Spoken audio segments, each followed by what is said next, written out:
আমি আমি শুভেন্দু অধিকারী ঈশ্বরের নামে শপথ করিতেছি যে বিধি দ্বারা স্থাপিত ভারতের সংবিধানের প্রতি আমি অকৃত্রিম নিষ্ঠা ও আনুগত্য পোষণ করিব। আমি ভারতের সার্বভৌমত্ব ও অখণ্ডতা রক্ষা করিব।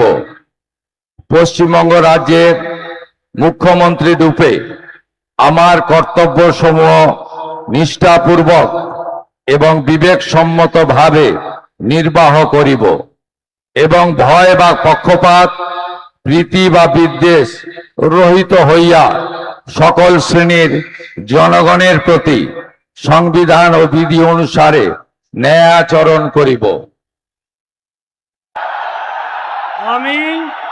আমি শুভেন্দু অধিকারী ঈশ্বরের নামে শপথ করিতেছি যে পশ্চিমবঙ্গ রাজ্যের মুখ্যমন্ত্রী রূপে যে কোনো বিষয় যাহা আমার বিবেচনার জন্য আনিত হইবে বা আমি জ্ঞাত হইব, তাহা মুখ্যমন্ত্রী রূপে আমার কর্তব্য সমূহের যথাযথ নির্বাহের জন্য যেরূপ আবশ্যক হইতে পারে তদ্গতিকে আমি প্রত্যক্ষ বা পরোক্ষভাবে কোনো ব্যক্তি বা ব্যক্তিগণের নিকট জ্ঞাপন করিব না বা প্রকাশ করিব না।